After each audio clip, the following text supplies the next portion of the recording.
What y'all think? What y'all think? Y'all think Jesus coming back? Give me y'all thoughts. Y'all think Jesus coming back? Always got to start out by saying I don't like I say I know it's a God. You know what I'm saying? I know we're supposed to search out His righteousness and do right, but do you honestly think that a human being is going to come back and just do away with all sin on the earth? Do you really believe that? Is there any like type of way that we also could have been raised like little pagans? Is there any way to get you to believe that we were raised like little Romans? What proof do you have? Simple.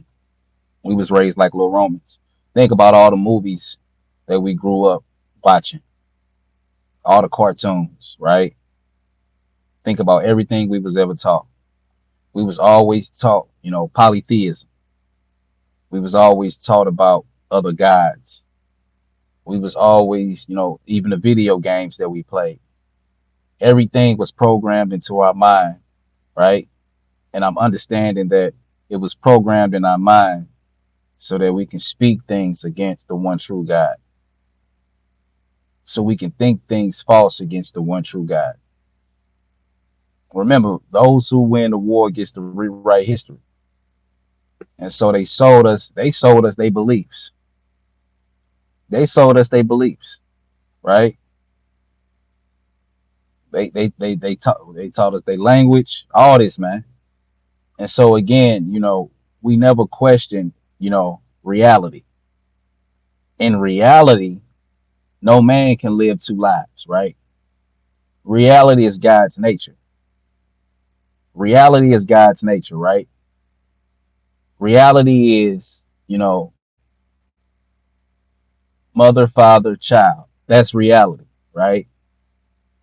And so reality is, for the most part, five senses, you know, seeing, smelling, touching, feeling, and whatever the fifth one is, and hearing, right? And hearing, right? That's reality. And what's to be said is that anything that goes against the five senses is not reality, right? As children, we've always, been taught fallen angels, but yet nobody has ever seen an angel. Nobody has ever seen a fallen angel, right?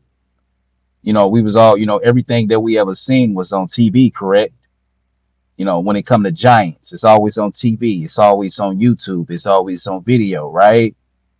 When we see supernatural things, it's always somebody from somebody's view of camera.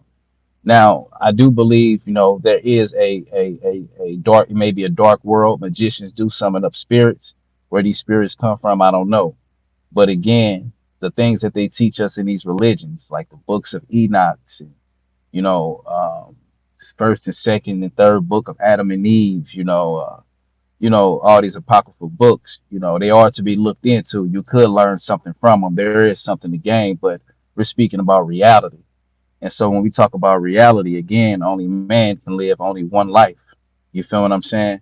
And so yet we're again again, so how they raised us and how they raised us to think it was nothing to believe that a man can be born of a virgin without a man, right? And being able to die for everybody's sins and then being able to come back and cleanse the earth, right? And so again, that leads back to slavery, right? That leads back, like I said, it leads back to being enslaved inside the mind.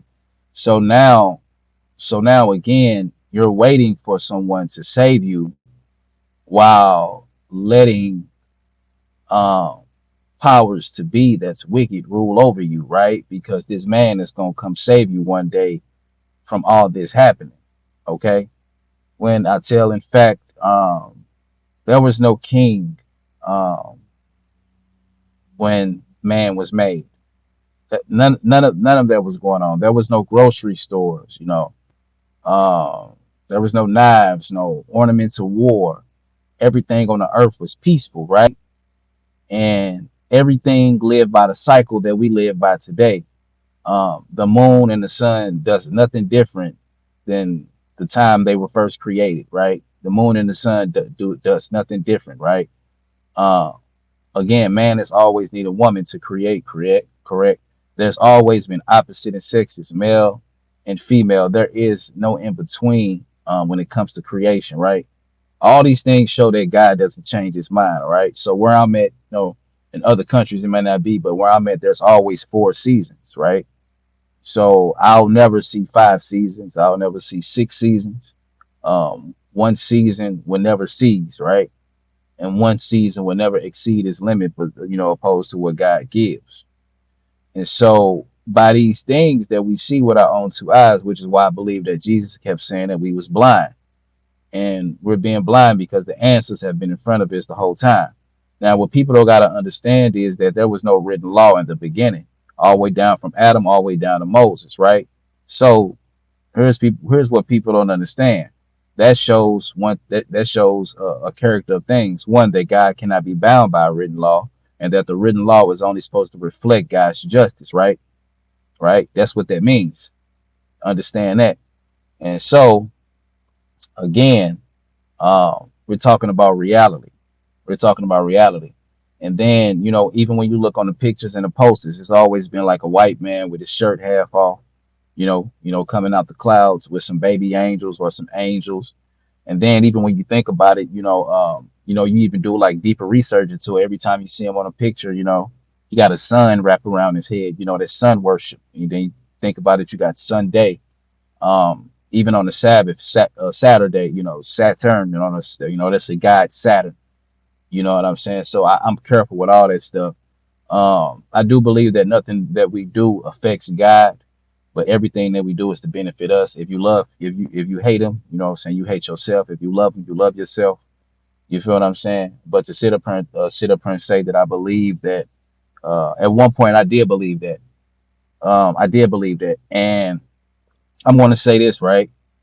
I really didn't get into really believing that for real until I really like became into the Hebrew doctrine, in which I did that for 12 years.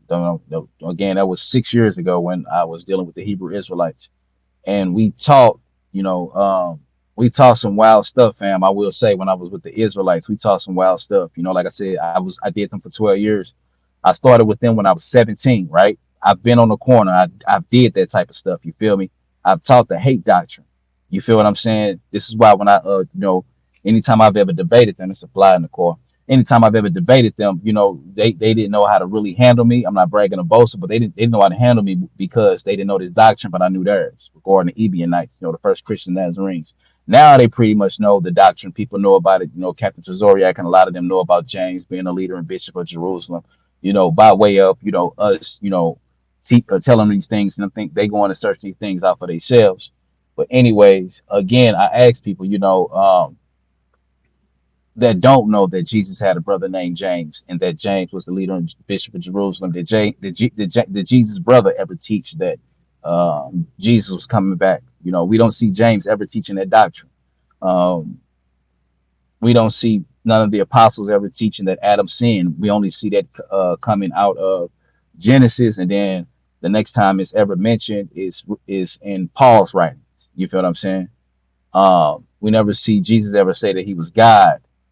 Um, None of these type of things, And again, even with that doctrine, people don't even realize that doctrine is also to be questioned, because that theory didn't come up to like mid third century, fourth century, saying that he was a virgin birth. Nobody taught that he had a virgin birth in the first century. None of his first followers ever taught that he had a virgin birth. No, you can find nobody in the New Testament of the New Testament, right, that says that they were waiting on a virgin birth.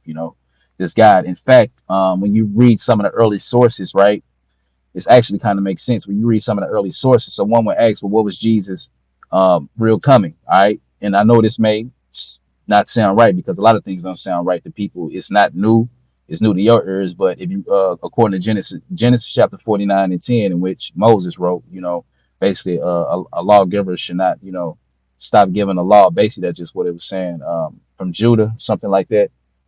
I'm trying to paraphrase it, but Genesis chapter 49 and 10 was supposed to, until Shiloh come, that's supposed to have been about Jesus. Well, like Peter said in the early sources, they would know This was him by way of him coming teaching the true things from the false things that was being taught, right?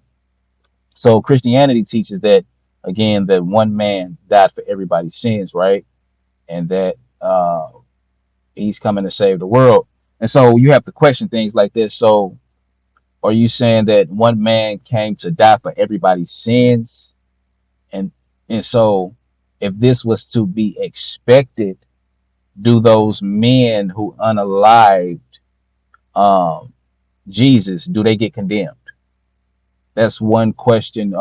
You really hear people ask, do those men get condemned for unaliving Jesus if this was to be expected, if this is what God wanted? Um, it's just a lot of things that don't make sense. Even in the scripture, it says, "Thou shalt not unalive," right? It says that thou shalt not unalive. So how was it that God sets a universal law that he wants nobody unalive? He wants no bloodshed, you know, period. He says the vengeance is his, you know, and then it's okay to unalive his son, his so-called.